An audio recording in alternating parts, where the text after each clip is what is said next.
que había una diferencia, aunque se parecía mucho en los sacramentos y en ese tipo de cosas. La diferencia es que en las iglesias reformadas se predicaba la palabra de Dios como la norma de vida, ¿cierto? Se predicaba la palabra de Dios y no era solamente una enseñanza basadas en la cultura y en los momentos de las personas, sino la palabra de Dios. Esa es la diferencia fundamental que había con las iglesias reformadas cuando empezaron y las iglesias de corte romano, o sea, la iglesia tradicional. Pero a partir de allí surgieron esos movimientos y la iglesia fue también avanzando y llegó un momento en que en Inglaterra, en Alemania, se originó un movimiento llamado los pietistas. Los pietistas fueron personas que dijeron que esa iglesia alemana era una iglesia muy, muy parecida al mundo, o sea, que no había una vivencia, que no había una santidad, que no se veía en la vida de las personas una transformación. Y armaron sus movimientos, movimiento pietista alemán, y lo mismo pasó con el movimiento puritano inglés. O sea, son muy parecidos, el movimiento pietista y el movimiento puritano.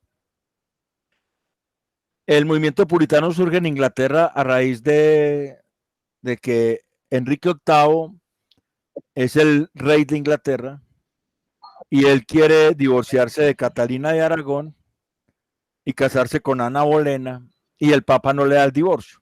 Entonces lo que él hace es que, como es rey de Inglaterra, en la Constitución de Inglaterra le dice que él es la autoridad suprema sobre la iglesia. Entonces él funda una iglesia, la iglesia anglicana. Y como autoridad suprema de esa iglesia, él mismo se da el divorcio y se casa ahí. Y la iglesia anglicana es la iglesia que se conoce, o episcopal, se conoce como una iglesia de la vía media, o sea, es una iglesia donde es muy de corte católico, pero se predica la palabra. Sin embargo, los ingleses veían que esa iglesia era como muy frágil también, como no muy, muy metida en la fe, como no se veía como la vida de santidad, y surgió el movimiento puritano.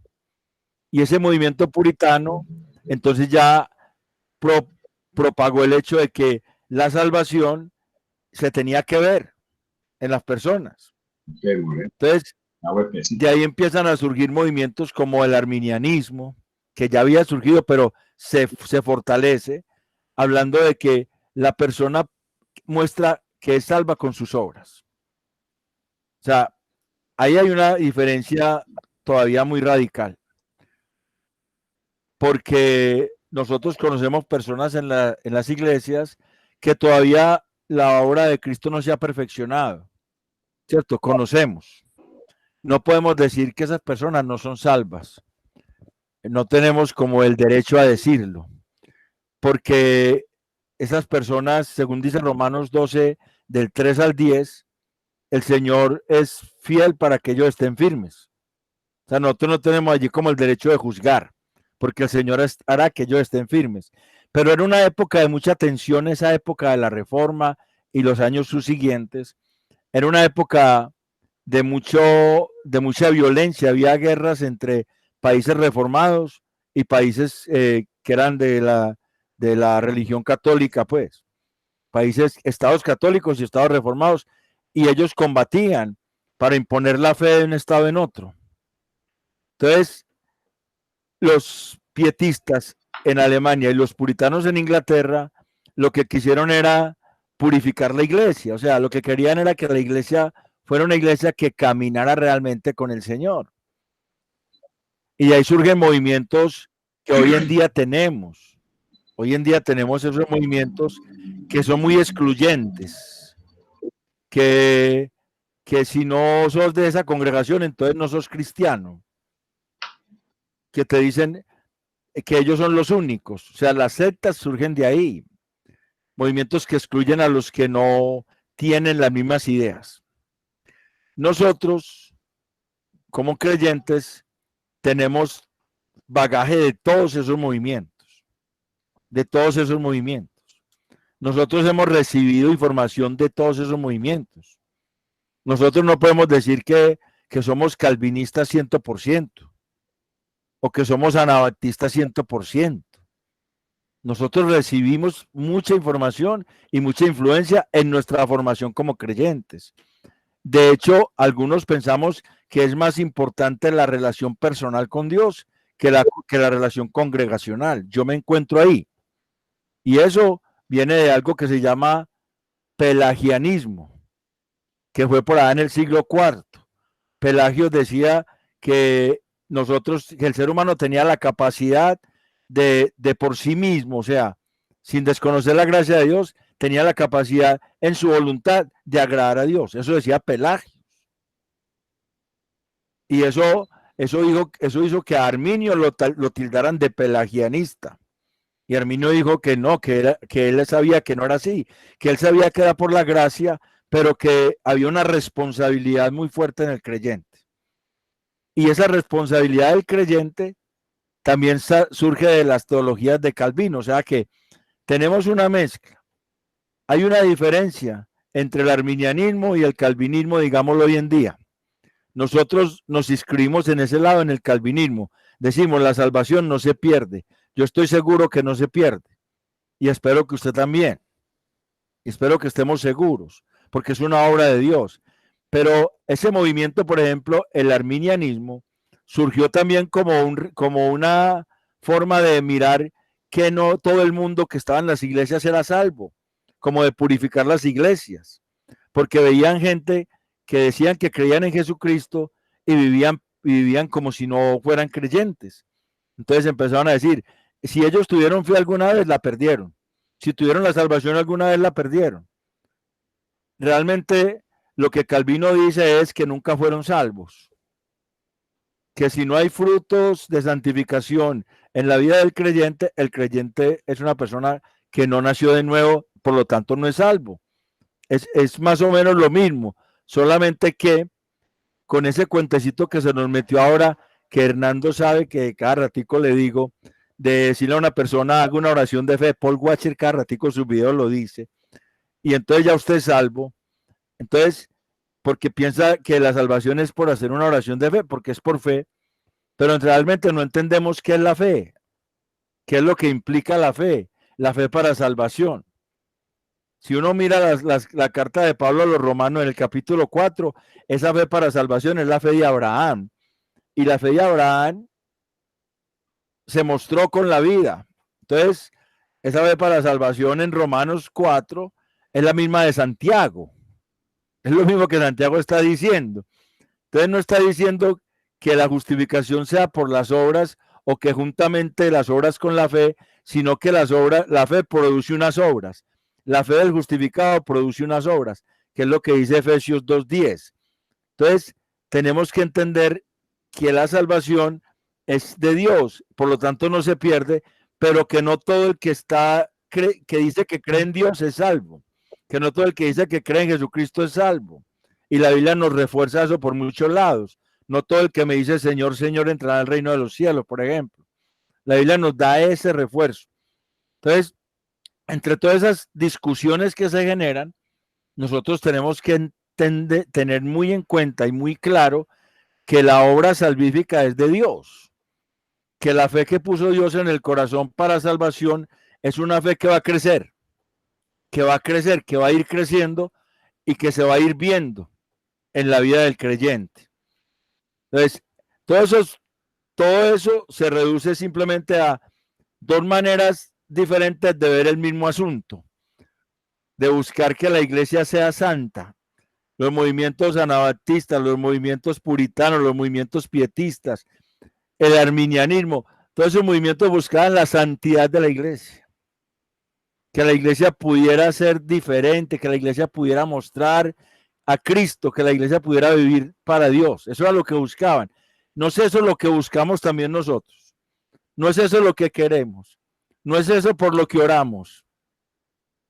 Para que la congregación cada día muestre más a Cristo. O sea que hay veces nosotros tenemos unas confusiones que realmente no son tan confusiones, porque nos vamos a la época de los reformadores. Allá había una diferencia. Por ejemplo, los anabaptistas, ¿por qué hacían bautizar otra vez? Para ellos era muy importante el bautismo, para nosotros también, en el sentido de que el bautismo nos da identidad con Cristo y nos da identidad con la iglesia. Pero en esa época era peligroso, porque era una época de guerras entre estados católicos, estados protestantes. Entonces, si una persona ya de edad se bautizaba, mismo estaba diciendo a los demás que era protestante y se exponía a que lo atacaran los católicos. O sea, todo ese tipo de cosas estaba mostrándonos que llevaban a la persona a dar testimonio bíblico de una fe, testimonio público de una fe que incluso desafiaba la muerte, que incluso desafiaba los peligros. Hoy en día es diferente, porque hoy en día al bautizarse ni le va ni le quita, o sea, ante la sociedad a lo mejor le dicen aleluya y huetantas y listo. Aquí en Colombia de ahí no pasa, de ahí no pasa. Aquí en Colombia no pasa eso. O de que se burlen de usted los compañeros, los amigos, pero allá era un peligro más fuerte. Entonces, lo mismo que pasaba en la epístola a los Hebreos en el capítulo 10, que decían que algunos habían dejado de congregarse. ¿Por qué habían dejado de congregarse? Porque eran perseguidos por ser creyentes. Entonces, no querían que los identificaran como creyentes para que no los persiguieran. Entonces, tenemos que mirar también la historia a partir de los acontecimientos que la rodean. Entonces, realmente nosotros somos adheridos a la reforma radical. Nosotros estamos inscritos en la reforma radical, pero tenemos unos principios de la reforma magisterial. Entonces hay una mezcla, porque somos inscritos en la reforma radical, pero nosotros tenemos unos principios de la reforma magisterial. Los pilares de la reforma son, los de Lutero son 3, solo escritura, solo gracia y solo fide. Esos son los 3 de Lutero. Y Calvino le añade otros 2, solo Cristo y a Dios sea la gloria. O sea, ya Calvino tiene 5 principios fundamentales de la reforma. Le añadió 2 a los de Lutero que también salen de la Biblia. Y sin embargo, Calvino después, en la institución que el hermano Nectalí tiene los libros, ahí propone 5 puntos fundamentales que nosotros los asumimos también, que son la depravación total del hombre. Ese es uno de los principios de Calvino. El otro es la elección soberana e incondicional. El otro es la expiación ilimitada. O sea, la expiación limitada. Y eso hay que entenderlo también. El otro es la perseverancia de los santos. Y hay un quinto que es la gracia irresistible. Entonces tenemos 5 principios fundamentales de Calvino que dejó en la institución, que están escritos ahí y que están argumentados desde la Biblia. Y nosotros los tenemos. Pero, por ejemplo, nosotros ¿qué entendemos por expiación limitada? A ver si alguien, porque estamos hablando de defender la sana doctrina. Cristo murió solamente por los elegidos. Que Cristo murió por los escogidos. Que se sacrificó fue por los escogidos. Que su sacrificio no es para todos, sino para los escogidos. Tenemos textos contrarios que, si son interpretados a la carrera, nos pueden hacer patinar. De tal manera amó Dios al mundo que dio a su único hijo para que todo aquel que en él crea no se pierda, mas tenga vida eterna. Pero ahí en la segunda parte dice para que todo aquel que en él crea, los escogidos. Porque el que va a creer es porque es escogido, porque Dios puso la fe, porque Dios lo escogió desde antes de la fundación del mundo. Entonces, esa es la doctrina de la expiación limitada. Cristo murió por todos sus escogidos. La elección soberana, ya la conocemos. La gracia irresistible. La predestinación está ahí metida también. Calvino habló de la predestinación, de los predestinados para salvación y los que no son predestinados para salvación, como quien dice, siguen su rumbo a la condenación. Y hay citas bíblicas que respaldan eso. Entonces, nosotros, a pesar de ser anabaptistas, El llamamiento que llaman eficaz del Espíritu Santo, ¿ese cuál es? Eso está en la gracia irresistible. Es la misma gracia irresistible. Claro, porque Dios te llama por gracia. Dios te llama por gracia, no te llama por mérito, sino por gracia. Aquí a ninguno de nosotros nos llamó porque éramos unas peritas en dulce, mejor dicho, no nos cabía más felicitaciones, no. Nos llamó por gracias. Aquí ninguno era una perita en dulce. O sea que, y nos llamó precisamente, y al llamarnos, nos involucró en su cuerpo. Nos hizo su pertenencia, o sea, nos hizo su posesión, su patrimonio. Y al ser su patrimonio, nos cuida porque es celoso. Entonces, nosotros por eso la salvación es segura. Eso, la salvación es una gracia de Dios. Y por eso es segura. Entonces, nosotros podemos defender esas doctrinas, pero saber también que no tenemos derecho a burlarnos del que cree que la salvación se pierde. ¿Por qué? Porque él, de pronto él lo que está diciendo es lo que decía Arminio, o lo que decían los puritanos o los pietistas, que era que la iglesia tenía que mostrar con su vida a Cristo. De pronto eso es lo que está diciendo. Y esa persona puede mantenerse muy tensionada, bregando en sus fuerzas a no fallarle a Dios y pensando que si cometió un pecado ya Dios lo que le quitó la salvación, pues puede ser, y ahí sí hay que entrar a hablar con él, porque es un don de Dios. Y al ser un don de Dios, los dones y los llamamientos son irrevocables. Romanos 11:29, entonces no te lo va a quitar, ¿cierto? Y por eso la Biblia dice que hay perdón de pecado continuamente en Cristo, pero esas personas lo que necesitan es instrucción, no que nosotros los desechemos o que digamos, oh, este hermanito sí, no, pobrecito. No, el menosprecio no va con nosotros. El menosprecio no va con nosotros. Dime, Iván.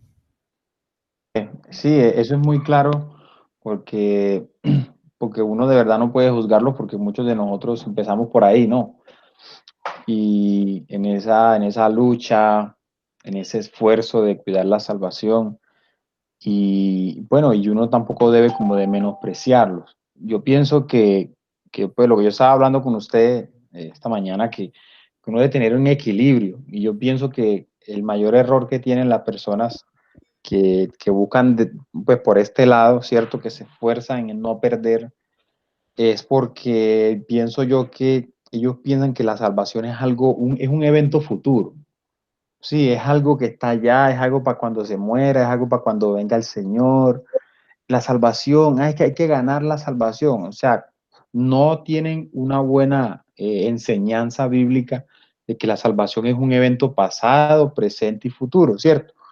Que uno ya está instruido en eso. Entonces, cuando uno entiende eso, uno descansa, porque no podemos negar que esa manera de pensar hace que se esfuercen y se esfuerzan más que uno, ¿cierto? Se buscan de Dios, se consagran a Dios, pero tienen ese lado dañino, que es que viven una vida de incertidumbre porque están todos los días pensando de que se les borró el nombre y otra vez hay que pedirle a Dios que lo escriba, ¿cierto? Y todos los días Dios es borra el nombre, quita el nombre, ponga el nombre, borra el nombre, ponga... Y eso es una vida infeliz en el Evangelio y hacen que el Evangelio sea una carga.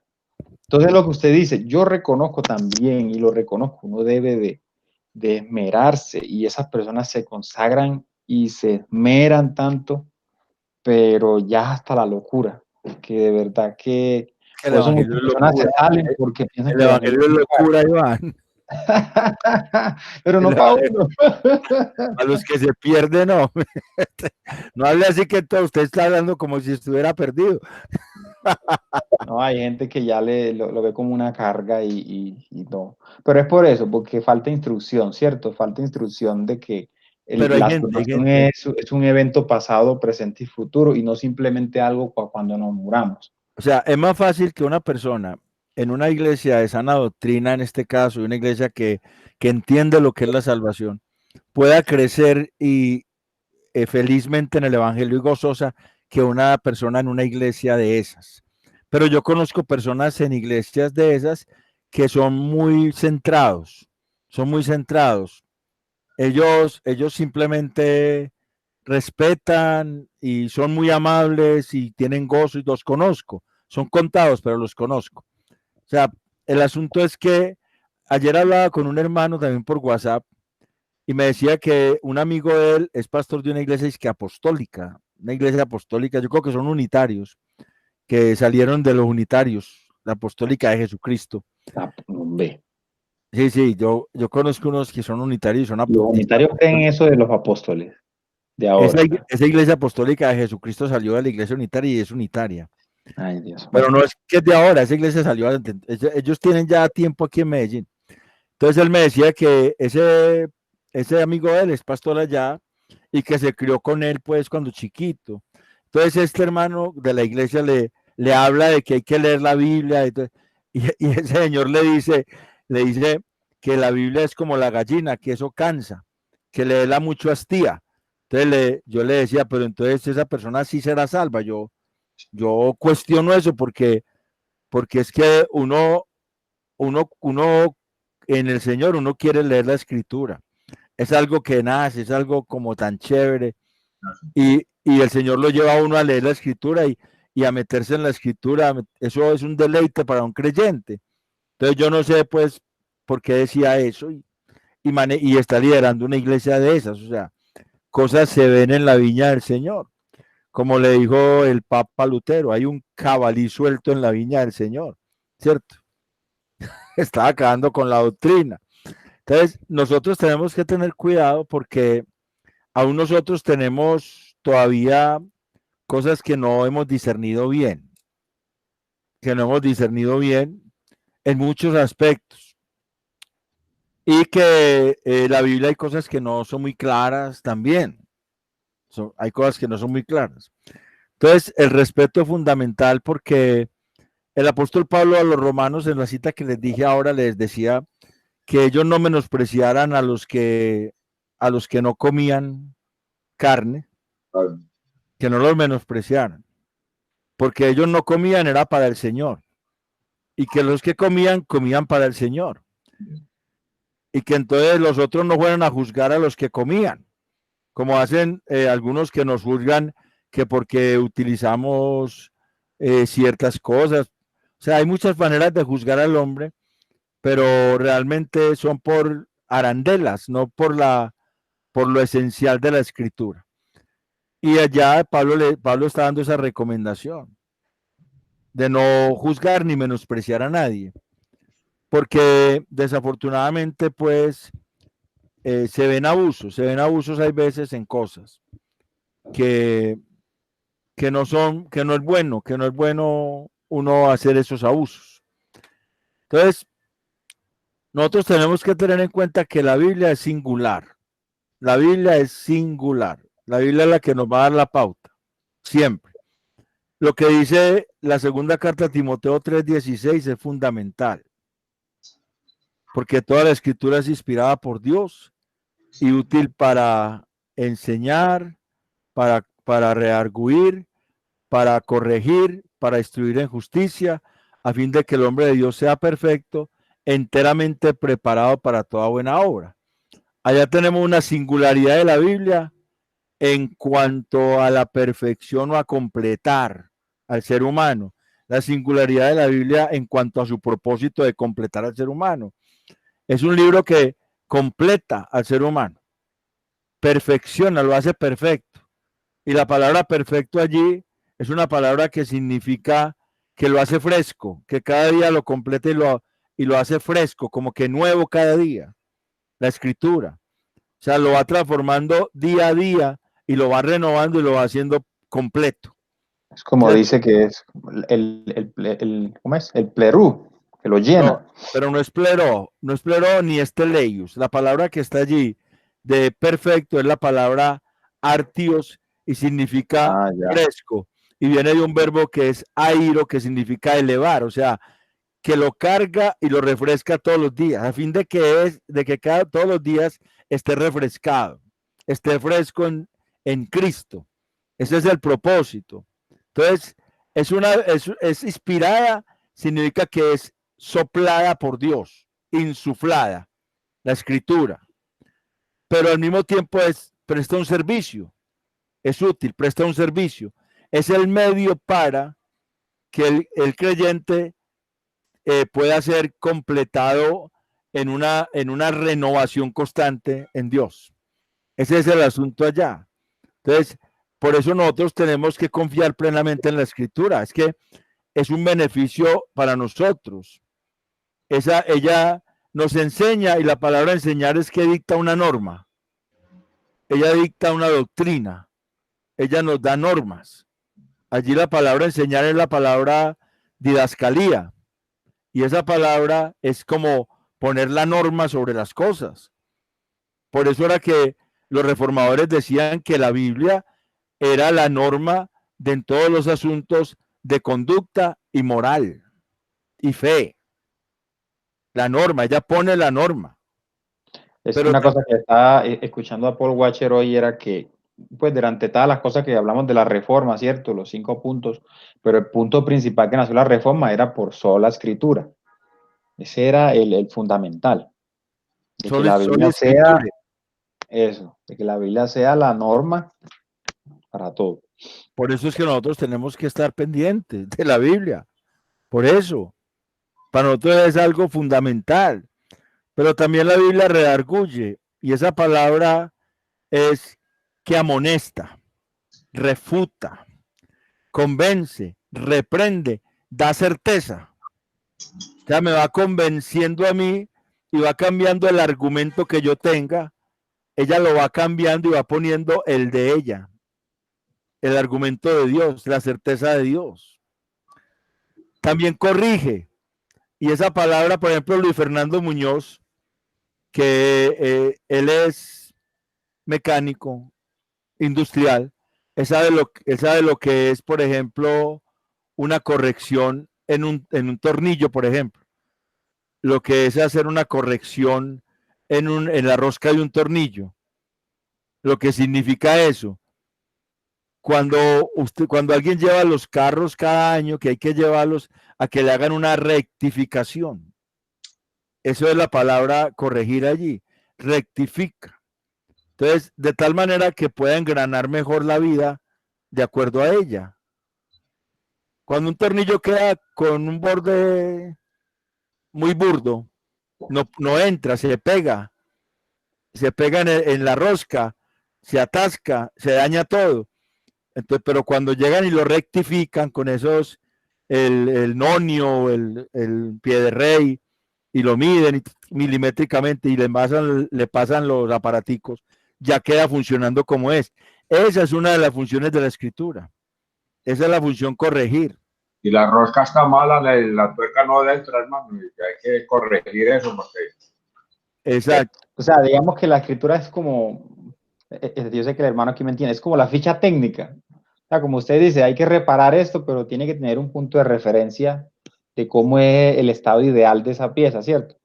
Entonces, uno compara el estado ideal con ese estado real y le da las especificaciones como para que la haga bien. Exacto. Es como cuando llega yo por ejemplo le ponía el ejemplo de Luis Fernando porque él maneja tornos industriales. Entonces a ellos les dicen, ve, hay que fabricar esta pieza con unos planos y medidas.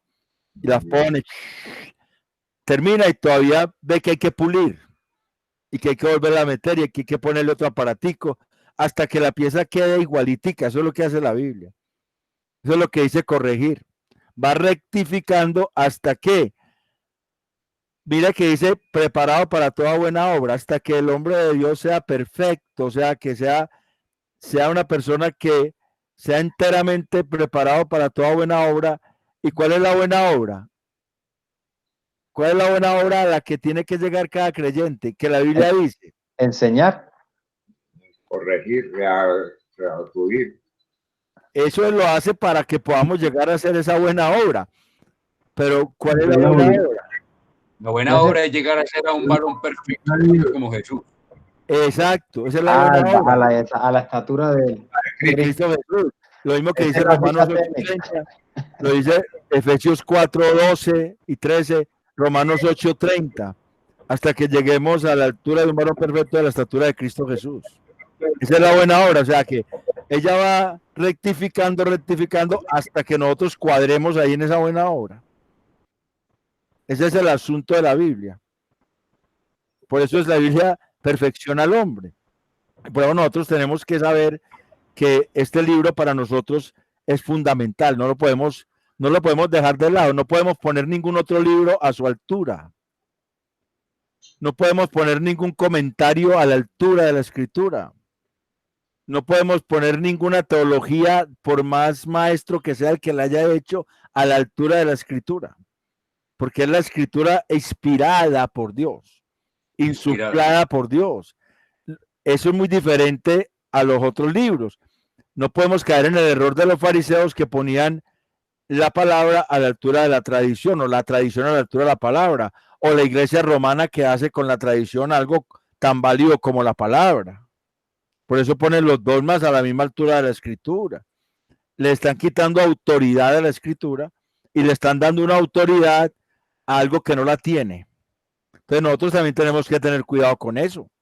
Porque yo, por ejemplo, cuando hablo hay veces con hermanos y les digo, mira, ¿y por qué vos decís que sos cesacionista? O sea, que ya ciertos dones no están muy... que porque MacArthur dice. Bueno, no, pero decime desde la Biblia. Decime desde la Biblia, ¿dónde me decís? Porque yo también le puedo decir, es que John Piper dice que no, que él es continuista y también tiene sus argumentos. Entonces, desde la Biblia es que nosotros tenemos que formar nuestra teología, apoyándonos en personas que han hecho esos trabajos, sí, apoyándonos, pero no dándolos como base para nuestro argumento. La base para nuestro argumento tiene que ser la Biblia. Por eso estamos hablando apoyándonos. Si están sacados de la Biblia, si ellos están basados en la Biblia. Por eso, apoyándonos en esos maestros reconocidos, entre comillas, pero para podernos apoyar en ello hay que estudiarlos muy bien, no por encima. Hay que estudiarlo muy bien para saber entonces dónde hubo una falacia, por ejemplo, y terminó con un argumento fuerte a partir de una falacia y decir, no, esta aquí hay una falacia, esto no me convence. Eso es lo que yo quiero que nosotros, para afianzarnos en la palabra de Dios, entendamos que nuestros argumentos los vamos a sacar de la Escritura. De la Escritura vamos a sacar nuestros argumentos, siempre, porque la Biblia misma se defiende solita. La Biblia es la palabra de Dios y se defiende solita. O sea, hay que estudiar, hay que pedirle al Señor sabiduría, hay que meterse con el Señor. Y aclaro que es meterse con el Señor porque algunos no entienden eso. Meterse con el Señor es estar en una relación de intimidad en oración con Él, de tal manera que usted no sabe ni cuánto tiempo pasó. Usted no está preocupado por el tiempo. Y usted ve que Dios le está haciendo ver cosas, no visiones, sino que le está dando dirección para su vida. Si usted mira, por ejemplo, las predicaciones de Paul Washer y de John Piper, ellos hablan de experiencias personales que han tenido con Dios en sus vidas de oración. Que muchos de la iglesia bautista tradicional no las consideran. ¿Cierto? Hay algunos autores que no las consideran, las dejan de lado. Ellos sabrán por qué. Pero eso tiene que ver con el hecho de pensar que es más importante mi relación personal con Dios que la relación congregacional con Dios. Entonces hay algunos que para ellos es muy importante la relación congregacional y descuidan la relación personal. Hay otros para los que es más importante la relación personal con Dios, la intimidad, y no tanto la congregacional, ¿cierto? Y no tenemos que juzgar ni a los unos ni a los otros, porque son formas que Dios da a los creyentes, y eso lo hace Dios. Lo que nosotros tenemos que hacer es tomar decisiones desde nuestras Biblias estudiar la Biblia, estudiar la Escritura y tomar decisiones, porque esas decisiones son fundamentales para nosotros. Son fundamentales para seguir adelante en la fe, para poder que la Biblia nos corrija y nos haga acoplar allá en esa pieza que es la obra magna de la obra de Cristo, que Cristo se vea. Obviamente eso no va a suceder sino hasta estar en la eternidad con Él, pero así va a haber una madurez en la persona, una madurez que le da la Biblia, que le hace una persona que puede enfrentar cualquier situación. En estos días estaba hablando de Jefté. Ustedes han oído de Jefté, el juez de Israel. Jefté era un juez de Israel en Jueces 11. Jefté fue el que dijo que si Dios le daba la batalla, iba a sacrificar en holocausto a la primera persona que saliera a recibirlo. Y le salió la única hija. No más que la única hija le salió. Entonces, estaba hablando de Jefté porque Jefté tenía una convicción muy fuerte en Dios. Él le dijo al rey de Amón que lo que Hemos les había dado a ellos, Dios se lo había quitado y se los había dado a los israelitas, y que ellos no se iban a ir de ahí ni le iban a entregar el territorio porque Dios se los había dado. Así le dijo en Jueces 11:24. Y una vez le dijo, mire, el Dios de Israel es más poderoso que esos demonios que ustedes tienen. Así, tranquilamente. Y eso es fe. No se dejó amedrentar. Entonces, nosotros, en la fe de nosotros debe ser todavía mayor, porque hay un conocimiento de Dios. Ellos no conocían a Dios. En Jueces 2:10 dice que esa generación no conocía a Dios. Y en Jueces 21:25 dice que todo el mundo hacía lo que quería. En el último versículo del libro de Jueces dice que todo el mundo en Israel hacía lo que quería. O sea, no había un conocimiento de Dios. Pero nosotros debemos tener fe más conocimiento de Dios. Y entonces, eso se llama adoración. Fe sin conocimiento es fanatismo. Conocimiento sin fe es libertinaje. Y fe más conocimiento es adoración. Entonces, y nosotros debemos calificar entre esos verdaderos adoradores que el Padre busca que le adoren.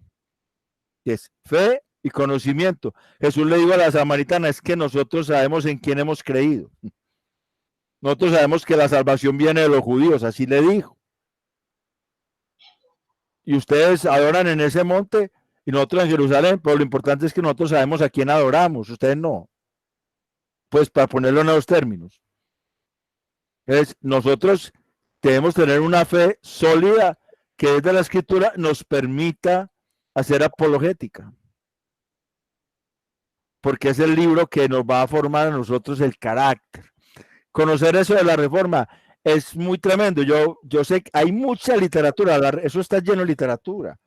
Mejor dicho, eso es una clase de 3 o 4 meses en un seminario, pues, con una intensidad más o menos de 64 horas cada 2 meses por bimestre. Y fuera de eso haga trabajos y estudie y busque y consulte para poder hablar de toda esa, de la teoría de las tesis de cada uno. Pero es bueno saber la historia para también entender que esos hermanitos que dicen que la salvación se pierde, no es porque ellos estén yendo en contra de la iglesia, sino porque ellos quieren que la iglesia camine mejor. O sea, porque que la iglesia camine en santidad. Y ellos se esfuerzan, como decía Iván Samí, ellos se esfuerzan por buscar una santidad en la cual el esfuerzo humano es inútil realmente, porque si no es la obra de Cristo en el corazón del Espíritu Santo, ese esfuerzo es inútil. Pero ellos, aunque no sepan, como hay una fe en ellos, Dios está obrando. Aunque ellos no sepan, aunque ellos tengan un concepto diferente. Y menos mal que la Biblia dice que la salvación es por fe y no por conocimiento, porque entonces muchos nos quedaríamos aquí. Porque entonces muchos nos íbamos a perder si fuera por conocimiento. Entonces, solamente que el conocimiento nos ayuda a vivir mejor. Hermano Víctor, Dios te bendiga. Bendiga, mi hermano. Gracias, hermano, gracias. Lo mismo. Hola, hermano Víctor.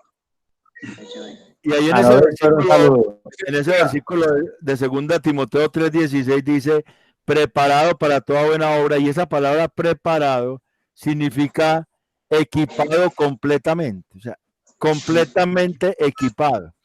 Como cuando usted va a trabajar y está lloviendo, usted dice, no, yo no estoy preparado si no me llevo mi chaqueta, mi sombrilla, mi bufanda, mis guantes, bueno, me voy bien blindado, equipado completamente, eso es lo que dice ahí, equipado completamente para la buena obra, que es llegar a ser a la imagen de Cristo. Ese es el propósito de la Escritura. Ese es el propósito de la Escritura. Y el propósito de los ministerios también. El propósito de los ministerios, la cita que me dio el hermano Netalí, hasta que todos lleguemos a la altura de la estatura de un varón perfecto de Cristo Jesús, eso viene diciendo, él mismo constituyó a unos apóstoles, a otros evangelistas, a otros profetas, a otros pastores y maestros, a fin de perfeccionar a los santos para la obra del ministerio, para que ya no sean engañados como niños por vientos fluctuantes, por personas que usan con artimañas, con astucia las artimañas del error, sino que creciendo. Está hablando de eso. Los ministerios están puestos para ayudar al propósito de la Biblia, que toda la iglesia llegue a la altura de la plenitud de la estatura de un varón perfecto de Cristo Jesús. Ese es el propósito de la Biblia y de los ministerios. Entonces nosotros tenemos que tener cuidado también cómo nos acercamos a las personas, cómo les enseñamos a las personas, cómo hablamos con ellos, qué les decimos, porque podemos frustrar una vida tan fácilmente. Podemos frustrar una vida tan fácilmente con una palabra mal dicha, con un gesto tosco. O podemos frustrar a alguien, podemos crear en alguien que el deseo que tiene por Dios se lo podemos apagar en un momentico. Y se demorará más, porque si la persona es de Dios, pues Dios lo trae. Esa es la gracia irresistible de la que habla Calvino, que Dios lo va y lo trae. Y eso, la parábola de las 100 ovejas, que hay una que se queda por allá, él se va a buscarla y hasta que no la encuentra, y la trae y la sana, no queda contento, ¿cierto? Eso hace Dios. Pero nosotros ponemos tropiezo a la obra de Cristo por desconocimiento. Mano, y una cosita, bueno, no sé si estaré en lo correcto o no, pero cuando yo me voy a ese versículo de que uno debe estar preparado para toda buena obra, pues a mí en la cabeza se me viene a la mente que por lo bueno, usted, si le preguntan sobre este tema, que tiene un conocimiento, ¿cierto?, bíblico, si me preguntan sobre esto, o sea, como apto, si me toca enseñar, si me toca decirle a alguien, si alguien me pregunta algo del evangelio, como dice la palabra, o sea, siempre me incomoda eso, o sea, me inquieta, perdón, de que sí será que estaré apto, ¿cierto?, si me llegan a preguntar de este tema. Por eso de pronto yo a veces lo leo e investigo, ¿cierto? O sea, yo lo veo como en ese punto de la vida, de que si le toca a uno hacer algo, pues por lo menos esté preparado, porque la Biblia dice que uno debe llegar a una medida que sea apto para enseñar, ¿cierto? Que esté maduro y no sea uno hablando por ahí cualquier cosa que no sea bíblica. Sí, lo que pasa es que cuando el apóstol Pablo habla de ser apto para enseñar, él está hablando de los requisitos de los obispos, o sea, de los pastores. Un pastor no puede estar en un puesto de pastor si no es apto para enseñar. Pues realmente no. Hay muchos por ahí que sí, pero realmente, bíblicamente no. Hay muchos que están liderando movimientos muy raros y que la Biblia, el que le comentaba, por ejemplo, ahora, que le dijo al hermano que leer la Biblia era como gallina, que eso cansaba. Y me imagino esa pobre gente que está recibiendo allá. ¿Qué mensaje estarán recibiendo allá, por favor? No están recibiendo ninguna enseñanza. Me imagino que están recibiendo. Iván, la Biblia dice que el pastor, el que se postula para pastor, no debe ser un neófito. Un neófito no puede llegar a ser un pastor, que cae en el lazo del diablo. Exacto. Cae en condenación y en el lazo del diablo. Pero el movimiento de los 12, el grupo de los 12, promocionó a muchos al liderazgo sin estar preparados para eso. Y Y esos que pusieron que inventaron ese movimiento de los 12, el G12, conocían ese texto también. O sea, hay que entender que hay personas que quieren que la iglesia crezca, pero no solamente en número, sino también en firmeza, en carácter. Y hay personas que solamente están interesados. Hola, Santiago. Que solamente saluda, diga hola. Hola. Hola. Santiago. Y hay personas que solamente están interesadas en que crezca en número, no en firmeza. Entonces, porque ellos tampoco no saben cómo llevar a las personas a que sean firmes, porque ellos realmente son inmaduros. Entonces, a ellos lo que les interesa es números y números, porque eso les da fama, poder y riqueza. Pero eso es lo que les interesa. Esos son falsos, son obreros fraudulentos, falsos maestros, falsos pastores, bueno, todos esos calificativos que hay por ahí, los rapaz, todo ese tipo de cosas. Nosotros tenemos que tener cuidado porque de pronto tenemos familiares o amigos que están en uno de esos movimientos y tenemos que irles hablando con sabiduría, porque si vamos a confrontarlos de frente, de pronto hasta devuelven enemigos de nosotros. Y ya no les podemos ni hablar, porque ya no nos reciben ni las llamadas y ya ni nos saludan. Tenemos que ser más bien prudentes y pedirle al Señor e ir tocando estas cosas suave, hasta que Dios abra el espacio y la persona, si es de Dios, esa persona, la Biblia dice que el que es de Dios, la palabra de Dios oye, ¿cierto? Amén.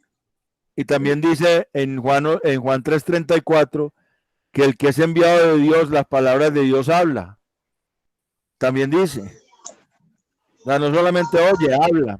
Entonces nosotros tenemos que aprender a discernir esas cosas. Hay otro aspecto de la singularidad de la Biblia, y es singular en su veracidad. La segunda carta de Pedro 1, 19 al 20 dice que nosotros tenemos la palabra profética más segura, a la cual hacemos bien en estar atentos como una antorcha que alumbra en lugar oscuro, hasta que el lucero de la mañana resplandezca en vuestros corazones, entendiendo primero esto, que ninguna profesión es de interpretación privada, porque no vino por voluntad humana, sino que los santos hombres de Dios hablaron siendo inspirados por el Espíritu Santo. Ahí se nos habla de la singularidad para entender la Escritura.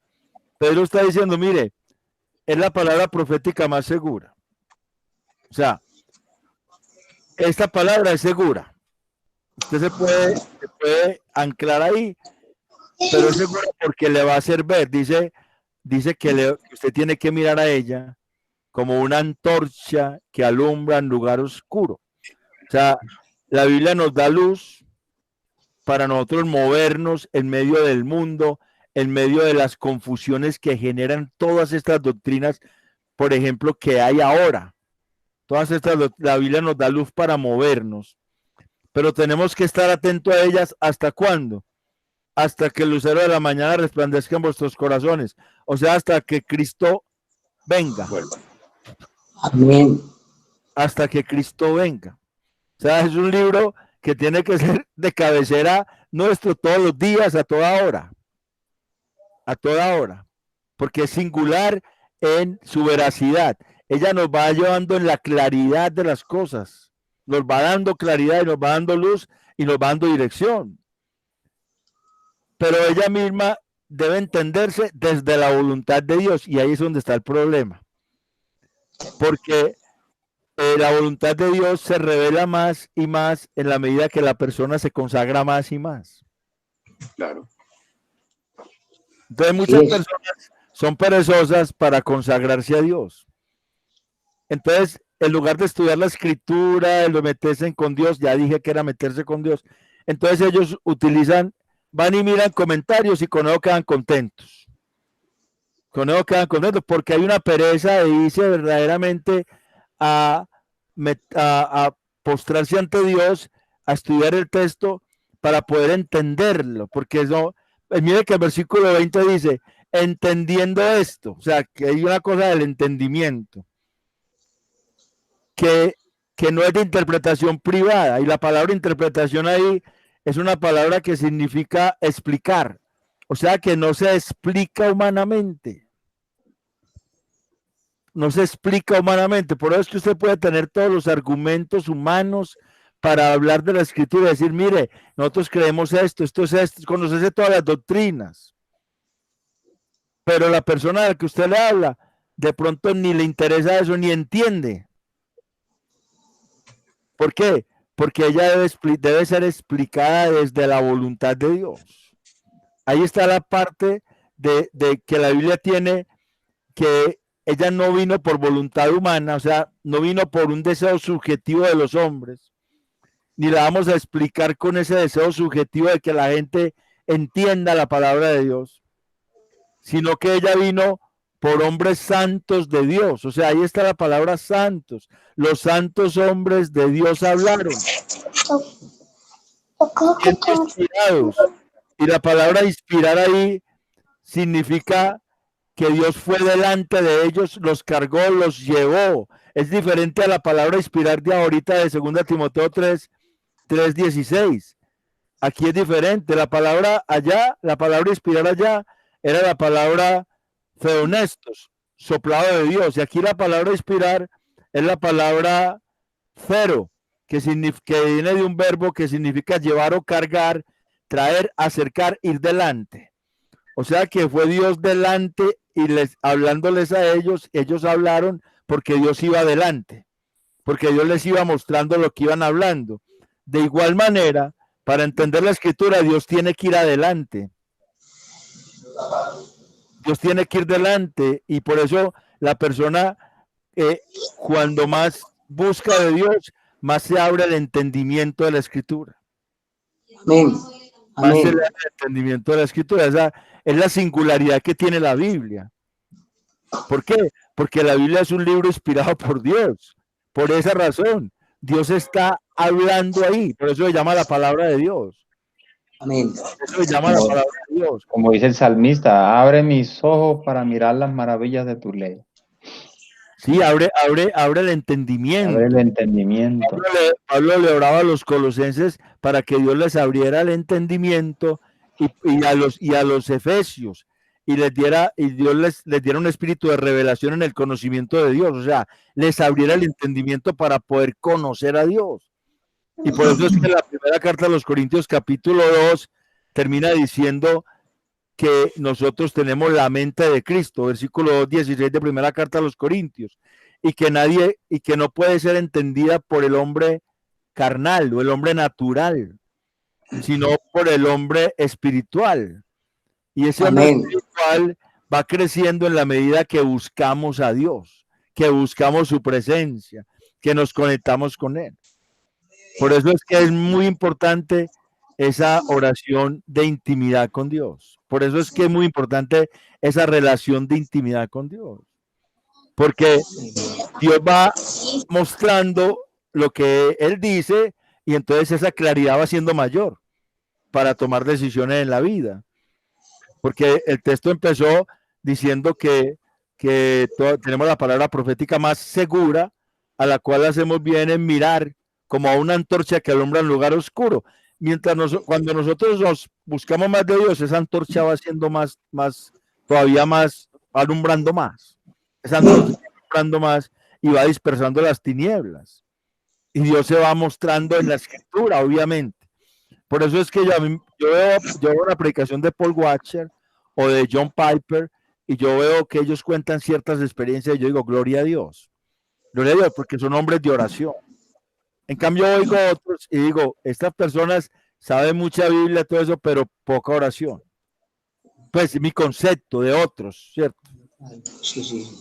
Y entonces uno sabe cuándo el mensaje es preparado en oración y cuándo no. O sea, uno discierne eso. Yo no sé si usted lo alcanza a discernir, pero uno debe llegar a discernir eso. Hay veces yo veo mensajes que son muy quietos, como en una iglesia que yo estuve por allá hace como 5 años en Estados Unidos, que pues yo fui por allá y me fui a un culto de una iglesia donde había pura alabanza. Eso fue como 2 horas de alabanza, puro gospel. Había una hermana morena, pero eso tenía una voz que un bozarrón, hermano, eso prendía a todo el mundo. Todo el mundo empezaba, ¡ay, ay, ay, ay! Y empezaban a gritar, y cuando ella subía, era tremendo bozarrón. Cuando yo, bueno, llegó la predicación en una iglesia bautista, pero de negros, y llegó la predicación, y salió una señora y habló 15 minutos, gritó, 15 minutos, listo. Entonces yo dije, no, aquí no es. A la otra semana fui a otra. Que una iglesia reformada. La primera iglesia bautista de Washington, muy grande, 4 pisos, espectacular. Había almuerzo gratis ese día porque estaban celebrando, eso lo hacían el primer domingo de diciembre, todo el mundo llevaba sus cosas, eso pasaba buffet y cómo ahora salí rechoncho. Pero en el culto, rechoncho de comida física, pero en el culto, a un coro de 50 personas más o menos, todos con túnicas negras, adornos con blancos, himnarios, toga, aquí en la cabeza, un piano por ahí de 5 teclados, de 5 hileras de teclas, oiga, espectacular.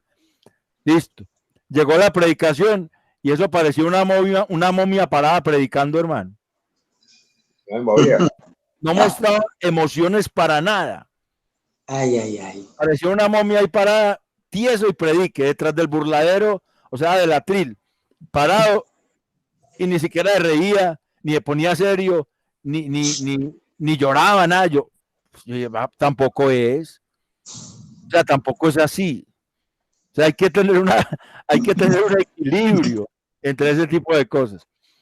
Pero eso tiene que ver también con la formación que tiene cada uno, ¿cierto? Con la formación que cada uno tiene. Nosotros tenemos una ventaja, por ejemplo, Iván Samillo, tenemos una ventaja, y Víctor también, que venimos de iglesias de corte pentecostal. Entonces a nosotros nos enseñaron mucho a orarle a Dios, a buscar a Dios, porque eso enseñan mucho en las iglesias de corte pentecostal. Sean unitarias. Y eso yo no lo he desechado, yo eso lo quiero conservar. Amén. Añadirle la palabra, porque eso es algo muy bueno, eso es algo muy maravilloso. Lo dice la palabra, considerarlo todo, retener lo bueno y desechar lo malo. Absteneos de toda especie de mal. Dice. Exacto. Y absteneos de toda especie de mal.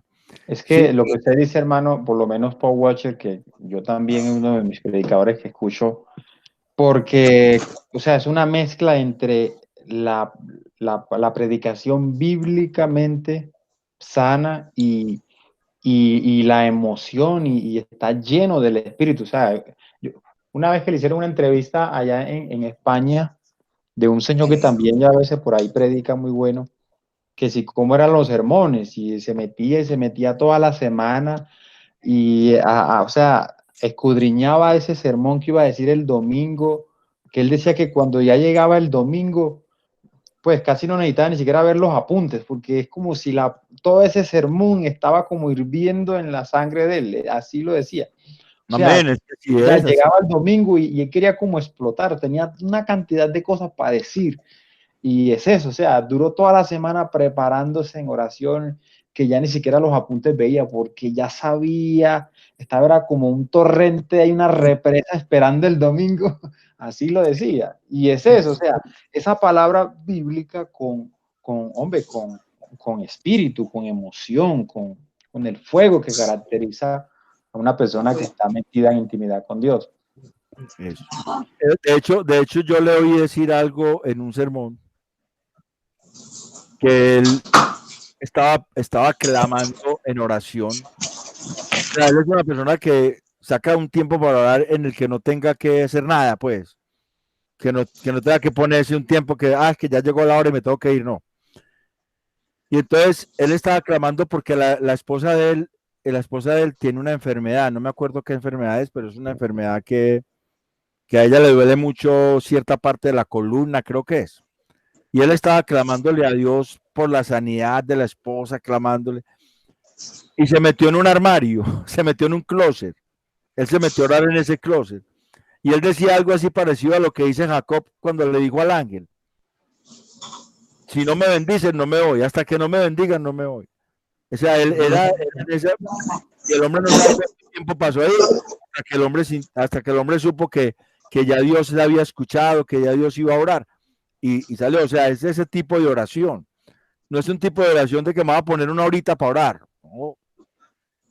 Es un tipo de oración en el que yo no tengo tiempo, el tiempo no es impedimento. O sea, tiene que ver uno cuando no tenga nada que hacer. Cada uno puede sacar el tiempo. A mí me gusta levantarme a las 3 de la mañana y puedo orar y che, me gusta. Pero no quiero, pues no todo el mundo no tiene que levantarse a las 3 de la mañana. Hay gente que lo puede hacer a las 10 de la noche, tranquilamente, cuando no tenga ocupaciones, porque eso es parecido al ayuno. El ayuno es algo que es intimidad con Dios, donde ni siquiera la comida es impedimento. O sea, el ayuno es algo así, realmente, que no haya impedimento para estar con Dios. Hay que buscar esos espacios, son especiales porque y el estudio de la palabra, ahí está el asunto. ¿Qué dijeron los apóstoles cuando les dijeron en Hechos 6 que las viudas eran mal atendidas? ¿Qué dijeron ellos? ¿Qué dijeron los apóstoles? Que no estaba bien que ellos se dedicaran a esos menesteres o a esas tareas cuando ellos estaban era para enseñar, estudiar y predicar la palabra. Ellos dijeron, búsquense entre ustedes, eso arreglen ustedes allá, 7 personas que sean de buen testimonio, llenos del Espíritu Santo y de sabiduría, porque nosotros nos dedicaremos a la oración y al estudio de la palabra. Amén. Esa es la función de un pastor. Esa es la función de un pastor. Desde la escritura. Porque es que ahí es donde le va a dar un alimento a la congregación que la hace crecer, que la hace conocer a Dios, que la lleva adelante, no, que la lleva de gloria en gloria y de triunfo en triunfo. O sea, la vida del creyente debe ser así, gloria en gloria, triunfo en triunfo. No como en el libro de los jueces, que era de tumbo en gloria, de gloria en tumbo. O como esos ministros que yo creo que a más de uno, todos que estamos acá lo hemos escuchado, que se paran allá y, hermano, yo no sé qué va a decir el Señor. Ay, ya me va dando como una torcedura de ojo. O sea, no preparo, no, lo que el Señor diga. Eso a mí me da rabia. ¿Por qué? Porque lo que usted dice, el ministro tiene un privilegio, que él está dedicado a la oración y al estudio para darle alimento, y es una responsabilidad que tiene delante de su rey para darle alimento a esas ovejas que no son de él, son del Señor.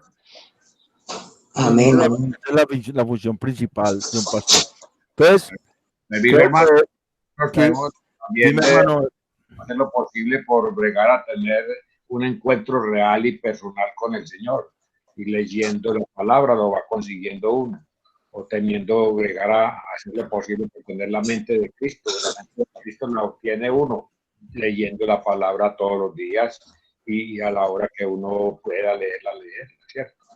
Y se va uno enterando de muchas cosas y bregar a que el Señor y pedirle que le dé retentiva, que le dé sabiduría. y es muy bueno también tener una disciplina de estudiar la palabra, no solamente de leerla, sino de estudiarla. De estudiarla.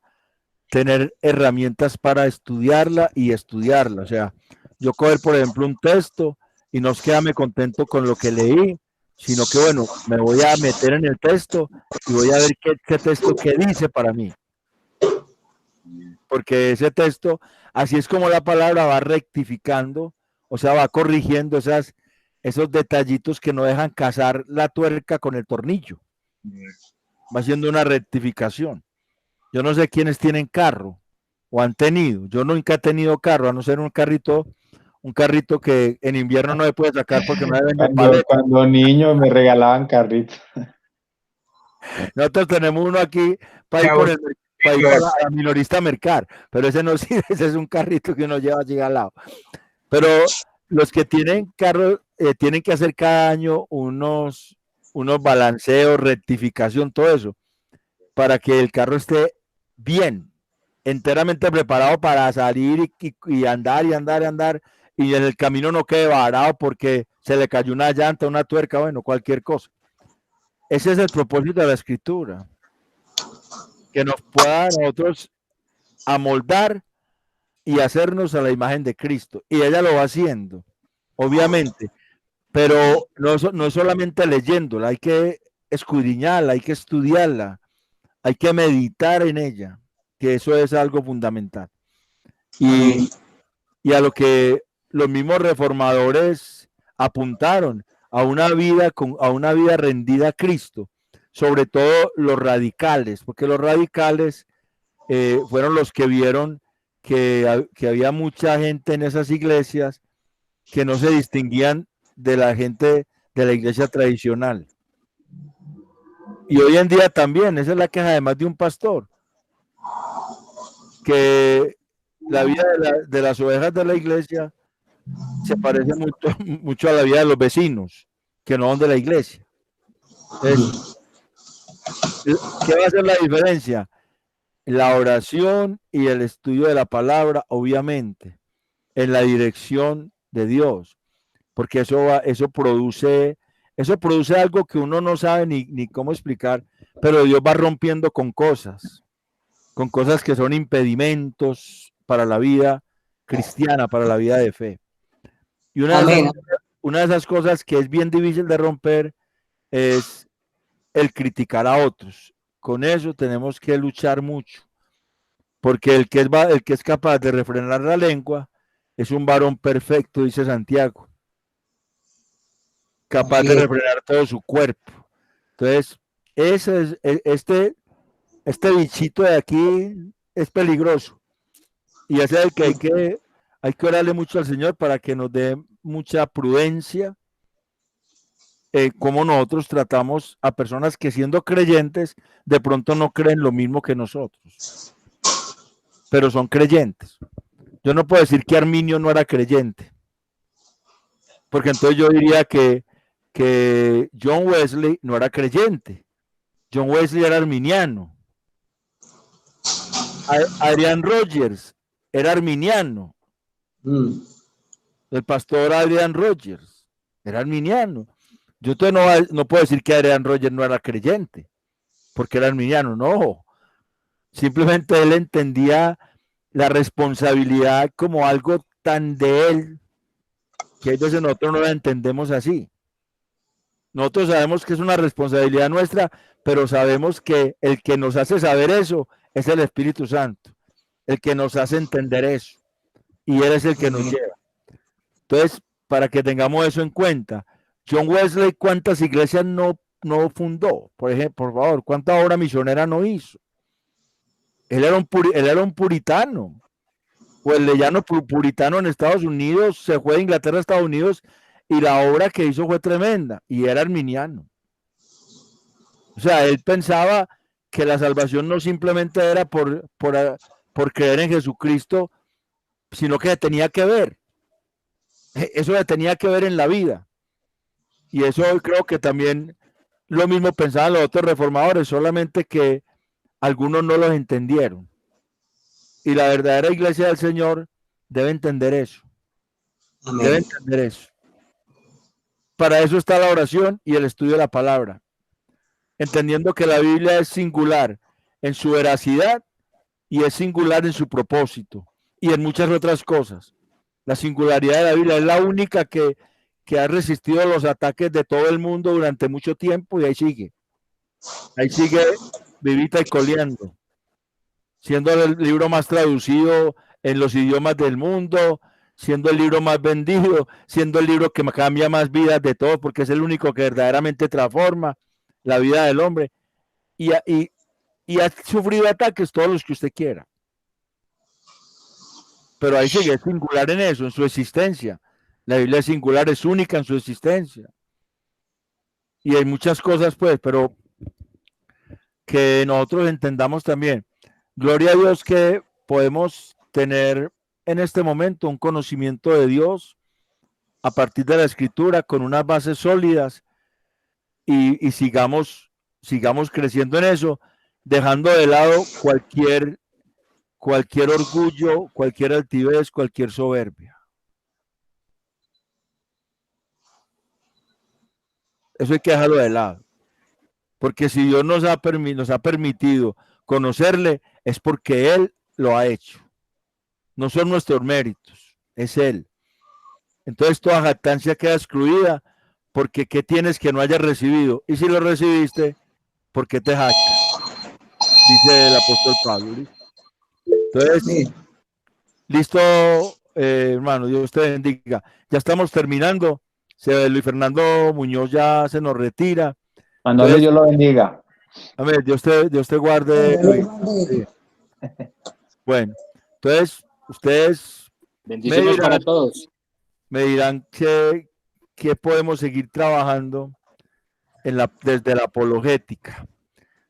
Hemos tenido 3 sesiones. La primera fue la defensa de la creación, de la teoría de la creación bíblica, tanto del universo como de las especies. ¿Cierto? Esa fue la primera sesión. La segunda fue la defensa de la veracidad de la Biblia, que lo hicimos desde la arqueología, la historia, las vidas cambiadas, desde el mismo testimonio de la Escritura, y ahora es la defensa de la sana doctrina.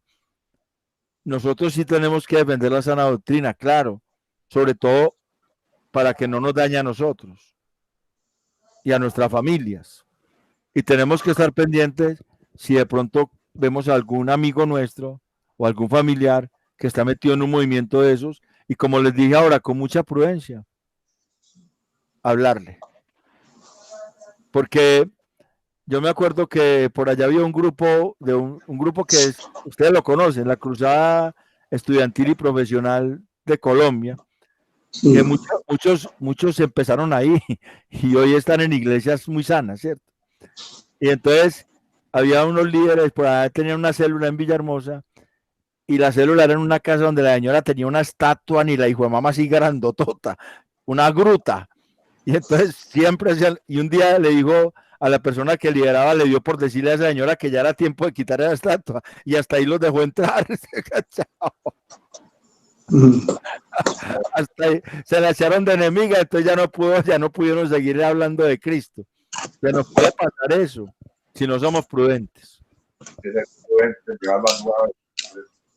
Hay que, con la dirección de Dios, hermano, porque una creencia de 50 años es muy difícil derrumbar así de la noche a la mañana. Es muy difícil, eso no es tan fácil. Listo, entonces, ¿alguna pregunta, algo que quedamos pendientes? O ustedes me dicen, bueno, ¿qué podemos seguir en la próxima clase? Ya creo que la apologética hemos tocado, hemos hecho un boceto, esbozado, porque es que la apologética es muy profunda. De hecho, por ahí les he puesto unos videos de un seminario bautista reformado, un seminario reformado que hizo una serie de 5 videos, cada uno es como de 2 horas. Y uno encuentra eso en YouTube, yo los comparto cuando los encuentro, que son de pura apologética. Y siempre tenía pendiente de meterme al Facebook Live cuando lo estaban haciendo y se me olvidaba. Eso lo hacían como a las 4 de la tarde, ¿cierto? No, yo he encontrado los videos, yo ni siquiera sabía. Como 5 días eran así. Ellos hicieron 5 clases. Sí. Y todos los días por la tarde era el en vivo, pues. Yo cuando me encuentro alguno de esos, se los envío. Yo lo oigo y me gusta, se los envío. Y eso es bueno. Hay 10 videos. Yo he visto ya como 3 o 4 y él como le va mostrando a uno los que siguen o los relacionados, relaciona hasta el video 10. Entonces son 10. El video 10 es con un astronauta inclusive. Un astronauta, pero yo se los puse como el primero. Por eso se puso el primero, pero ya él lo va relacionando ahí, ya uno se pega ahí para ver los otros. El primero es con el astronauta. Ahí los pueden ir viendo porque, bueno, igual pues son bastante largos y se puede ir enredaditos. Porque para llegar a su conclusión final, primero habla de un poco de teorías y de argumentos. Habla que de son más bien muy intelectuales. Toca irse uno a la página. Fuera que no falta la propaganda no falta la propaganda de CLC tampoco en los videos. Ah, sí, esa no falla. Ya no falta. Entonces, Pero sí, más bien uno tiene que buscar la propia página del Seminario Reformado. No puede ser los Berto de Nileritas. Bueno, ustedes me dirán, ustedes propondrán que yo la verdad hoy no se me da así de que pronto en la semana pensándolo a ver ustedes propondrán, qué o tema, si podemos estudiar algún libro que ustedes quieran, o eso, un libro. algún libro que, porque nosotros veníamos primero estudiando libros, ¿cierto? Empezamos con los atributos de Dios, teología sistemática, la apologética, pero bueno, ustedes, La hermenéutica, la la Biblia tiene mucho hermenéutica, para como estudiar, decía un amigo mío, la hermenéutica, ay, ay, ay. y la astronáutica. Iván, a mí me Cuéntame. gustaría, como orientaste el tema pues de la apologética, me gustó bastante porque vos tenés un patrón muy marcado y es que es con la palabra de Dios que nosotros vamos a hacer la apologética, ¿cierto? Nosotros no vamos a hacer la apologética leyendo un libro, un folleto de apologética, ni un libro de X o Y personajes, sino conociendo la palabra. Y es la mejor y la manera más derecha para uno presentar defensa de la fe. Hay que hacer ese ejercicio, por supuesto, como dice Iván, de ser muy juiciosos, estando en oración y estudiando la palabra y para poder desarrollar el conocimiento. Me gustaría, de todas maneras, pues yo sé que no es salirnos de esta línea que has presentado, pero sí de pronto tener una sesión, no sé si la que siga, porque a veces pongamos, si a mí me ponen con un testigo de Jehová, yo puedo gaguear mucho para defenderme, ¿cierto? O Porque sea, apologética frente a las sectas, pues. me ponen con un testigo de Jehová, con un mormón, con un adventista, Que son y como yo hasta termino son como los más que hay por aquí. Testigos, mormones. la razón, pues, y con la cola entre el rabo, sale uno, da la vuelta con la cola entre el rabo, pues como viene por ahí. Y no debería ser así. Nosotros, con el conocimiento de la palabra y todo eso, por supuesto, debemos ser capaces de llegar. ¿Sabes qué? Uno que se está metiendo mucho es el judaizante. Ese también hay que tenerlo. Yo tengo un hermano que yo, pues, desde que estoy aquí en Medellín, nací con él en el Evangelio y vamos a iglesia. Hoy en día es judío. Ahorita le escribí, mijo, ¿cómo estás? Que no, bien rapidito.